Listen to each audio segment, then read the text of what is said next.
Okay, here is a third segment to creating your Google site. I want to talk about how to embed a Google form into your Google site, and I also want to talk about how to embed a YouTube playlist. So in the first video I kind of showed you how to quickly add a YouTube video, but today I want to show you how to actually get a YouTube playlist that you've created onto your Google site. But first I'm going to start with adding a Google form. So Google Forms were really nice to put onto your Google site because you can have students or staff put information into it. You can collect responses. It's a very quick way to get maybe feedback on the site that you've had. You could have students create a Google form so that way they can rate other students' Google sites. They have to type in their email address so they'll be able to keep control of who's sending what information. This is also really nice if, for instance, if you're having a startup page for the start of the school year and you want to get goals for students or for staff. Maybe it's a principal who's creating a site that she wants the staff to check into, and she wants to know, or he wants to know, what the goals of the staff are for the year. So there's many different ways you can use Google Forms. But for this video, we're going to add a new page, and we're going to title it the Goals page. So we're just going to, again, go to the plus sign here, click on New Page, type in Goals,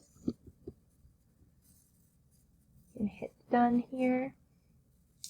So you have your goals title up here. Now I want to embed that Google form. So when you go to your Google Forms tab, make sure you have the survey or form that you want them to fill out up and ready to go. Once you are happy with the fact that you have your form and everything, the one thing I want to point out is you want to make sure that people are able to access this quiz in this Google form. So to make sure, when you click on responses, make sure the require sign-in limit to one response, make sure that is gray. You don't want it to look like this. If it looks like this, then people have to constantly sign in. So you want to make sure that that is unchecked. That way people can just type in their email at the top and they can fill out your form and they can submit it to you. So you're still collecting email addresses, but this part here, it even says require sign-in. You don't want students to have to sign in, or other individuals, colleagues, have to sign in every time they go to respond. So you're going to want to make sure that that is clicked unchecked.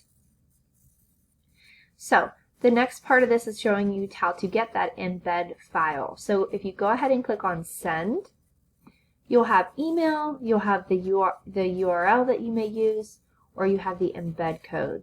So again, you're just going to want to make sure you click on that and highlight it. So all I did there was I just kind of clicked anywhere and the whole thing highlighted. You're going to want to copy that by hitting the right side of your mouse, or if you see here they've given you a little cheat code, you hit the Control-C button.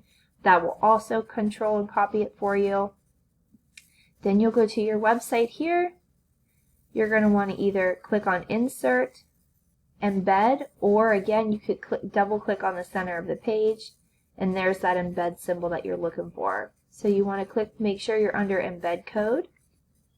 You can hit Control-V to paste that code again, and if you hit next, it should bring up the Google form for you, and you can hit insert. Again, you'll use these dots to stretch the page so that way you have your whole Google form available.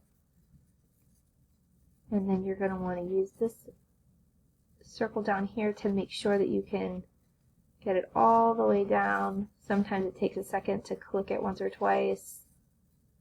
You want to make sure you get it stretched all the way so that way you can see that submit button.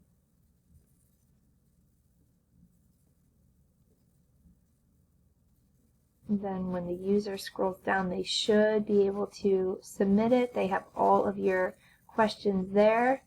And again, to make sure you like the way it looks, you're going to want to hit that preview button right here. And it should show your page, and then when you go down here, you will have your Google form pop up, and then you can see your submit button, and it shows everything that you wanted it to look like. To get back out of this, you can hit the exit button here, exit preview,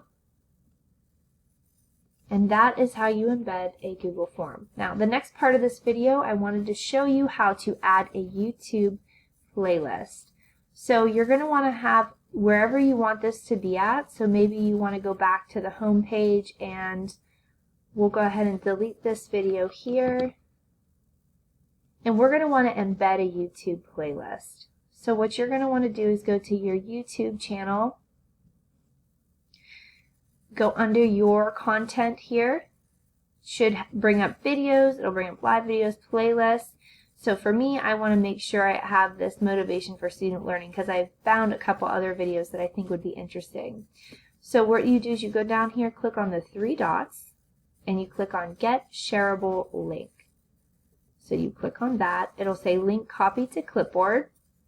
You will again go back to your Google site. Wherever you want this YouTube video, you're going to double click.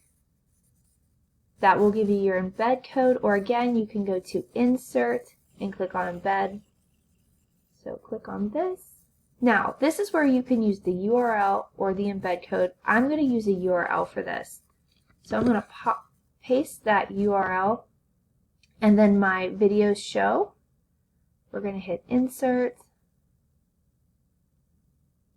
And then it should show my videos here. Now again, if you want to preview this, you're going to want to hit the preview button up top to preview what this will look like. You can hit this, it'll show your, if you click the three lines here, it shows your different videos that you have on here that you've saved that you want to be on your site. If you're happy with how it looks, go ahead and exit that preview. And that is how you embed a YouTube playlist onto your Google site. I think this is going to be a really great tool. Adding YouTube videos is such a great way to motivate students, to motivate staff, to help them get excited about the school year, or maybe get excited about the content you're getting ready to teach, or maybe to get the teachers motivated to go in and work with students with various disabilities, or to practice a new skill that we're going to be working on in the school. So there's many different ways that YouTube videos are an awesome way to keep students and staff motivated. Thank you for checking out my video, and let me know if you need any other questions. You can email me at klorg2016.com.